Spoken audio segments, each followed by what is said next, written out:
फिर से जाते समय नंदी के कानों में कहकर चले जाओ।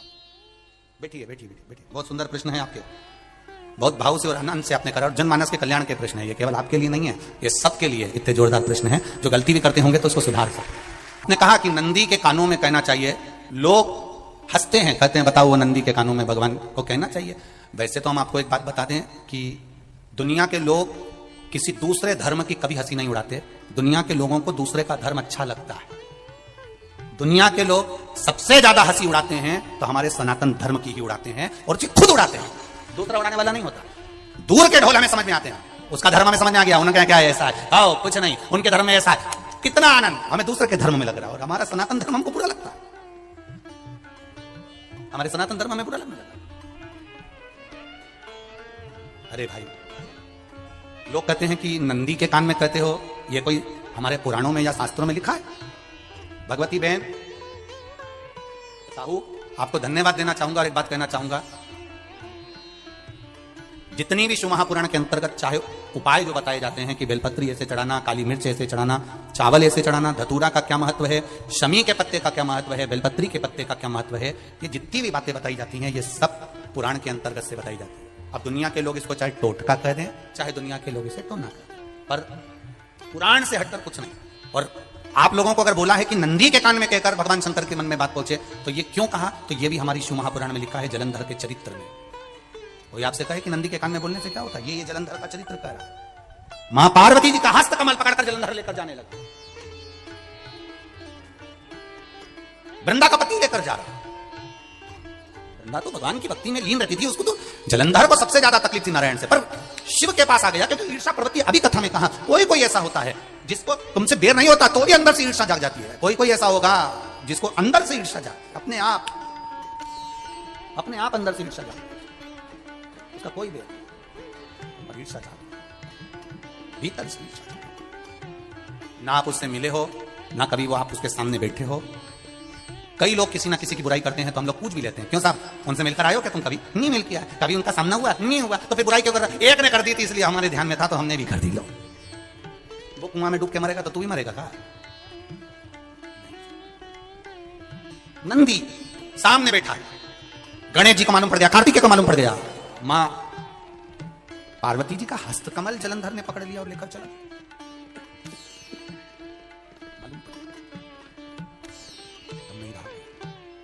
गणेश जी को क्रोध आ गया और गणेश जी महाराज आए, शिव जी को जगाने लगे। पिताजी पिताजी पिताजी कर जगाया, उठो पिताजी, पिताजी उठिए, पिताजी जागिए, पिता को जगा रहे हैं।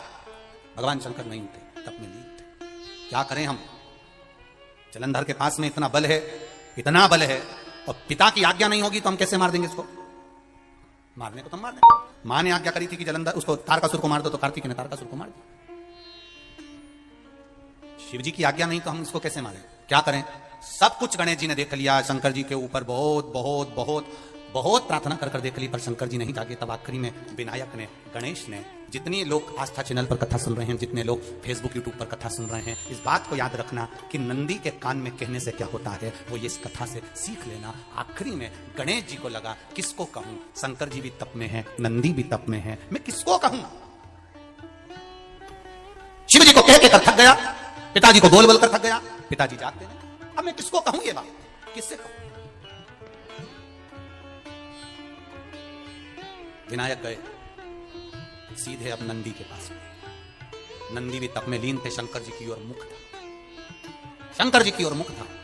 गए और जाकर तुरंत विनायक ने नंदी के कानों में जाकर कहा, नंदीश्वर, मैया का हाथ पकड़कर जलंधर लेकर जा रहा है, पिताजी तप में लीन है, कृपा करिए ना।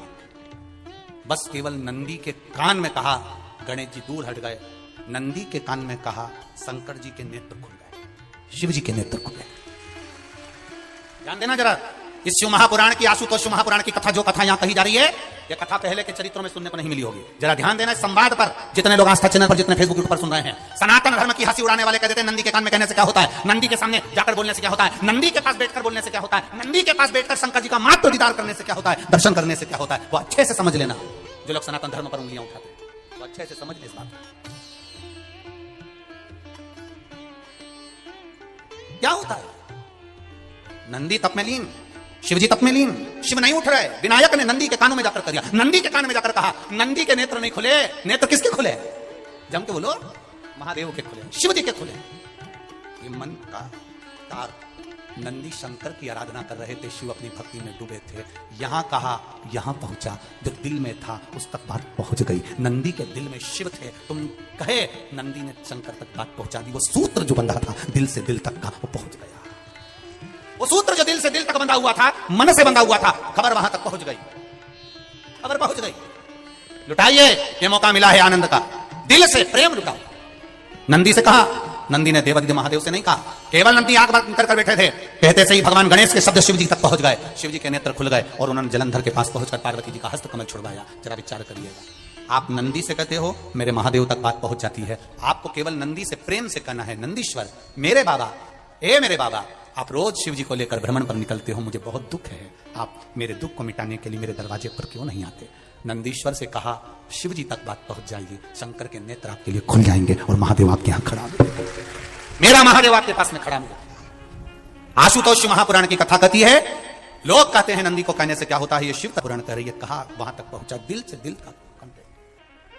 हम कई बार कहे आपको, आप लोगों ने सुना होगा शिव महापुराण में कि बहुत दुख हो जिंदगी का, बहुत दुख तकलीफ। जैसे वो बहन ने लिखा, मेरे कर्जे में लदालूम हो गई, तकलीफ पड़ गई, शरीर का रोग था, 15-20 साल हो गए, आराम नहीं, बेटे भी व्यसन में डूबने लगे क्योंकि कर्जा बढ़ गया। टेंशन में रहेगा आदमी तो गलत संगत की ओर चला जा, व्यसन में आदमी पड़ने लगा केवल टेंशन के चक्कर में।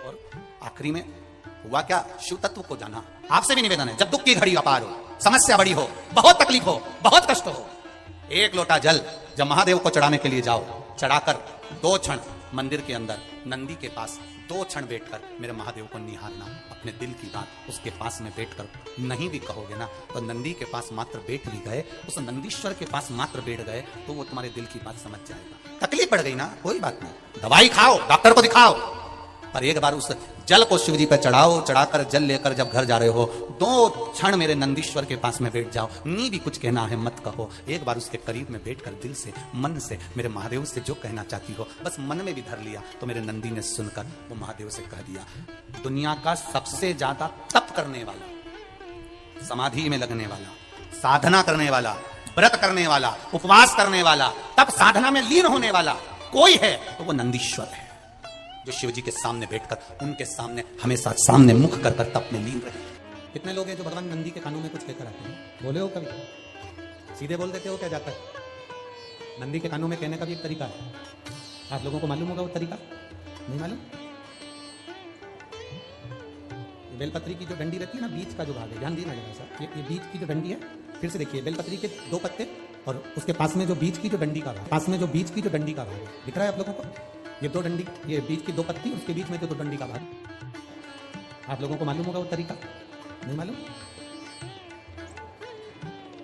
बेलपत्री की जो डंडी रहती है ना, बीच का जो भाग है, ध्यान दीजिए जरा सा, ये बीच की जो डंडी है, फिर से देखिए, बेलपत्री के 2 पत्ते और उसके पास में जो बीच की जो डंडी का भाग है, दिख रहा है आप लोगों को?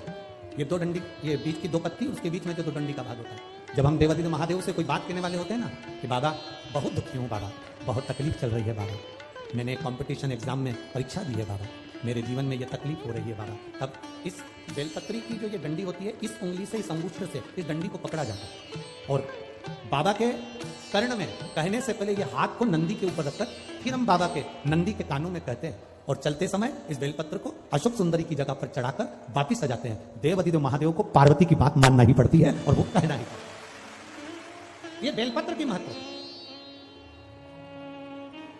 ये जितना फल एक बेलपत्र की पत्ती में, उतना की उतना फल। हम आपसे फिर कहेंगे, कभी मौका मिल जाए जिंदगी में, कभी तुम्हारे जीवन में अगर मौका मिले और कहीं बेलपत्री का वृक्ष मिल जाए जिसकी छांव तुम्हारे ऊपर पड़ रही हो, तुम्हारे ऊपर अगर बेलपत्री की छांव पड़ रही हो तो उसके नीचे बैठकर कभी मौका मिले, एक बेलपत्री का पत्ता मात्र रखकर आप शिव जी का नाम लेकर जल भी अगर समर्पित कर रहे हो ना, तो वो 12 ज्योतिर्लिंगों को जल चढ़ाने के बराबर फल प्रदान कर। एक बेलपत्री का पत्ता, एक बेलपत्री का वृक्ष, एक बेलपत्री के वृक्ष की छांव हमारे जीवन को कृतार्थ कर देती है, कृतार्थ। तो जिस जगह पर नंदी मेरे मंदिर के बाहर बैठा रहेगा, नंदी जिस जगह पर मेरे मंदिर के बाहर बैठा रहेगा, सुयशा उसके कर्णों में करणों के करीब में तू स्वयं विराजमान रहेगा। सुयशा, जब कोई नारी, जब कोई पुरुष, जब कोई बच्चा, जब कोई बुजुर्ग, जब कोई भी संसार सागर में रहने वाला मानव मेरे मंदिर में आएगा और नंदी के कान में कुछ कहकर जाएगा, तब तू उसको सुनकर मां पार्वती से कहेगी। और पार्वती जब मेरे साथ प्रतिदिन प्रदोष काल में, प्रदोष के समय, शाम के समय भ्रमण पर जब पार्वती मेरे साथ जाएगी, तो पार्वती मैया जिसके सामने नंदी को रोक देगी, मैं उसके ऊपर कृपा करते हुआ चलेगा।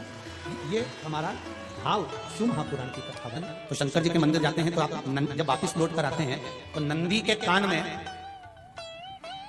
जब हम नंदी से कुछ कहते हैं, आप लोग जब वापिस लौट कर आते होंगे तो नंदी से कहकर आते होंगे ना कुछ ना, तो जब हम नंदी से कुछ कहकर आते हैं, आपने देखा होगा कई लोग नंदी के कान में कुछ कहते हैं, फिर नंदी का जो सिंह होता है उस सिंह के बीच में से शिवलिंग का दर्शन करते हैं।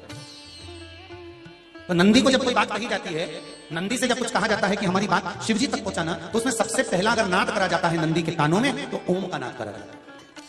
आप सीधे जाकर अगर कहेंगे नंदी को कि हमारी ये बात है, आप वहां तक पहुंचा देना, तो नंदी उस बात को कहे चाहे नहीं कहे, पर जब आप नंदी के कान में ओम कहने के बाद में अपने हृदय की बात कहते हैं, तो जैसे एक पत्र आपने भेजा और पत्र को तुमने लिफाफे के अंदर रखने के बाद में तुमने एड्रेस भी लिख दिया, समझ लेना बहुत अच्छे से। एड्रेस लिखने के बाद में तुमने अपना मोबाइल नंबर भी लिख दिया, सब कुछ कंप्लीट करते।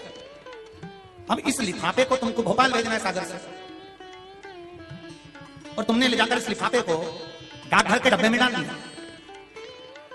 लिफाफा जाएगा, जम के बोली, एड्रेस पूरा लिखा है, पीछे तुम्हारा नाम भी लिखा है, मोबाइल नंबर भी लिखा है, सब कुछ लिख दिया, पर लिफाफा जाएगा नहीं। क्यों नहीं जाएगा? क्योंकि उस पर टिकट चिपका नहीं है। 15 पैसे का, 10 पैसे का, 25 पैसे का, या 1 रुपए का, या 2 रुपए का, उस पर अगर कोई टिकट चिपका होता, फिर आप उसको डालते तो जाता कि नहीं जाता? चले जाता।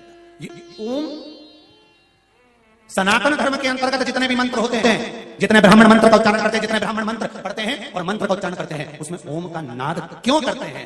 क्योंकि ये हमारे श्लोकों को, हमारे शब्दों को, हमारे दिल की बात को टिकट का काम कर कर परमात्मा तक पहुंचा देता है। ये ओम अक्षर, ओम शब्द, ओम नाद।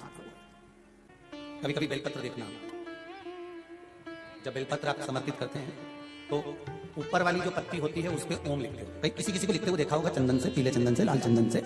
सबसे मूल 3 पत्तियों में बीच वाली जो पत्ती है उस पर ओम लिख दिया, फिर इधर वाली में लिख दिया नमः, इधर वाली में लिख दिया शिवाय।